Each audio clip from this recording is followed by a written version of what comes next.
Assalamualaikum warahmatullahi wabarakatuh. Jumpa lagi dengan saya Titin Supriyatin, bidang kurikulum Majelis Taklim Konversi Diniyah Al-Ikhlas Kementerian Agama Kota Bandung. Insya Allah pada kesempatan hari ini saya akan menyampaikan penjelasan tentang amaliyah tabligh. Apakah yang dimaksud dengan amaliyah tabligh? Amaliyah tabligh yaitu praktek ceramah. Amaliyah tabligh ini merupakan salah satu mata pelajaran yang ada di Majelis Taklim Konversi Diniyah.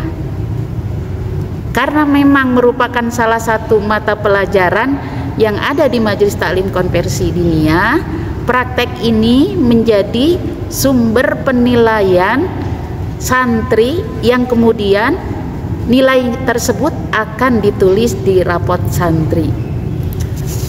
Kegiatan amaliyah tabligh ini ada di penghujung kegiatan belajar mengajar di Majelis Taklim Konversi Diniyah, yaitu berada di tingkat 3 di semester 2 dengan mata pelajaran amaliyah tabligh.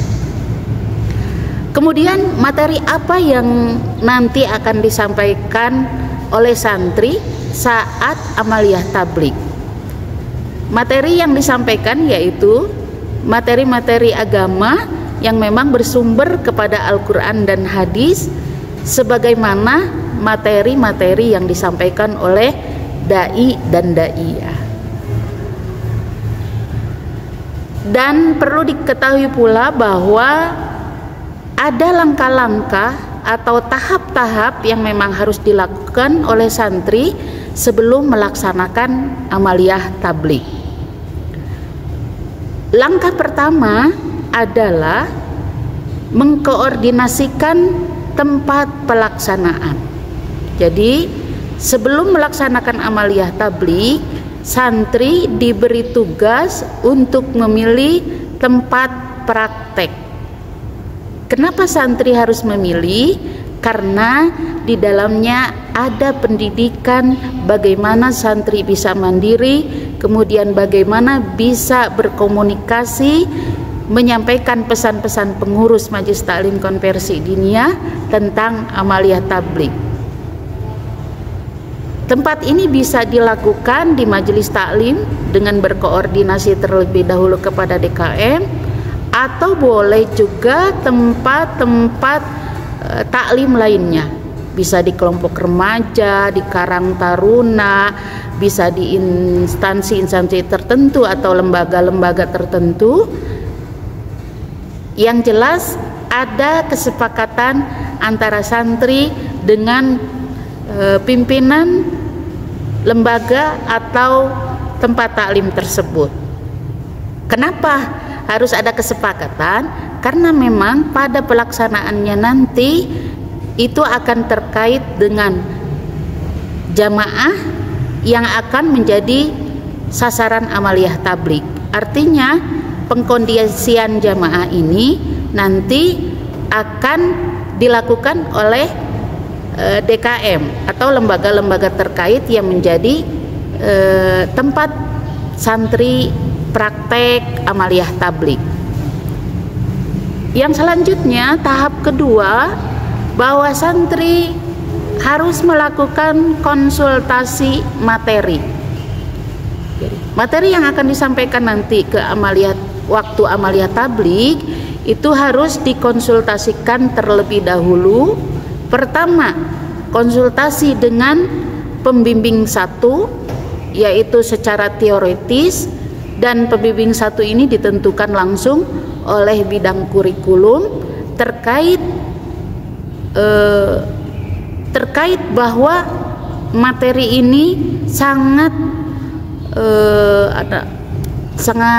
berkaitan langsung dengan mata pelajaran muhadharah. Jadi bidang kurikulum akan menentukan pembimbing satu berasal dari mudaris mata pelajaran muhadharah. Yang kedua, bahwa santri mengkonsultasikannya dengan pembimbing kedua. untuk pembimbing kedua ini bidang kurikulum memberikan keluasan santri untuk memilih pembimbing kedua, karena pembimbing kedua ini lebih banyak kepada hal-hal teknis dalam praktek ceramah ini gitu. Untuk pembimbing kedua ini nanti akan dibatasi berapa banyak santri yang akan dibimbing. Karena kenapa? Karena nanti akan dilihat beban yang akan diterima oleh pembimbing dua, sehingga terjadi pemerataan antara mudaris satu dengan mudaris yang lainnya. Jadi tidak tertumpu pada satu mudaris. Yang selanjutnya adalah langkah ketiga, bahwa santri membuat persiapan materi. Jadi setelah ada kesepakatan kira-kira materi apa yang akan disampaikan dengan kondisi jamaah yang ada di tempat yang dipilih oleh santri, kemudian materi tersebut dipersiapkan dengan membuat persiapan materi amaliyah tabligh di berbentuk tulisan seperti itu. Nanti ketentuannya akan diterangkan pada saat pertemuan di kelas seperti itu. Yang selanjutnya yaitu menggandakan materi. Jadi setelah materi dibuat oleh santri, materi tersebut digandakan untuk apa? Yaitu untuk diberikan ke tim penilai. Ya, jadi nanti dilihat jumlah tim penilai dalam satu tim itu ada berapa. Kira-kira kalaupun memang di dalam satu tim penilai itu ada 3 orang, maka penggandaan materi ini untuk 3 orang tim penilai ditambah 1 untuk yang bersangkutan, artinya menggandakannya sebanyak 4 begitu. Itu contohnya. Nanti dilihat kondisi di lapangan, apakah jumlah tim itu 2, 3 atau 4, maka itu menjadi kebijakan pada saat atau kondisi saat santri akan mengadakan amaliyah tabligh. Selanjutnya adalah melaksanakan amaliyah tabligh. Nah, saat santri akan tampil melaksanakan amaliyah tabligh, maka santri berkewajiban memberikan materi persiapan amaliyah tabligh yang sudah ditulis kepada masing-masing tim, sehingga karena memang tulisan tersebut masuk kepada poin penilaian. Itu terkait langkah-langkah amaliyah tabligh. Selanjutnya saya akan sampaikan mengenai teknis penilaian. Nah, saat penilaian maka setiap tim menilai sesuai dengan belangko atau format penilaian yang telah disediakan.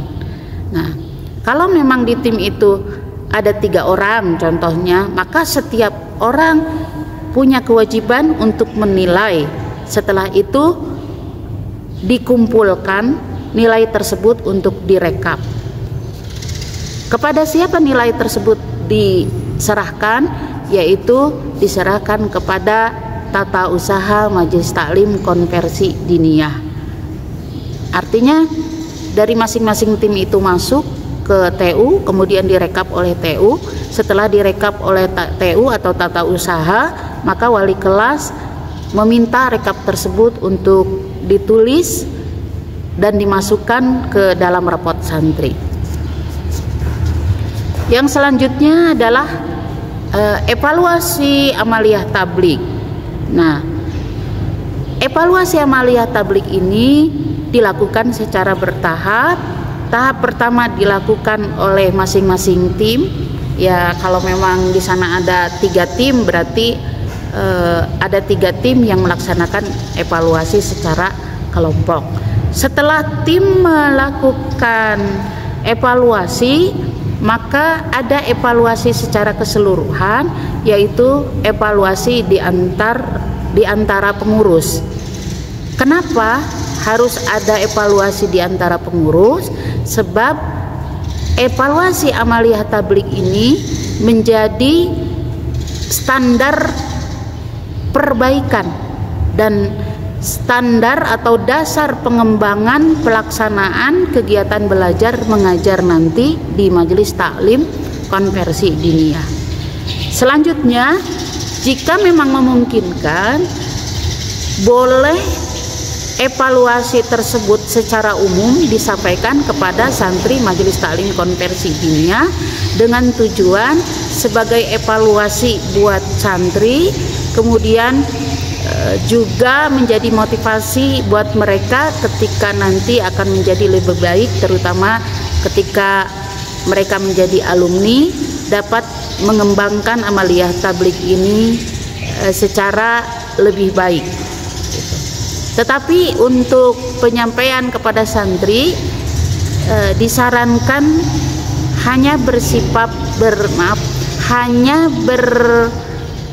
umum saja, tidak dikaitkan dengan nilai-nilai atau nilai yang didapat oleh santri, karena nilai tersebut sudah ditulis di rapot dan nanti santri bisa melihat di rapot masing-masing. Demikian penyampaian dari bidang kurikulum terkait amaliyah tabligh. Mudah-mudahan apa yang kita telah tentukan menjadi panduan dan pada suatu saat ada penyempurnaan terkait panduan pelaksanaan amaliyah tabligh. Akhir kata saya ucapkan Assalamualaikum warahmatullahi wabarakatuh.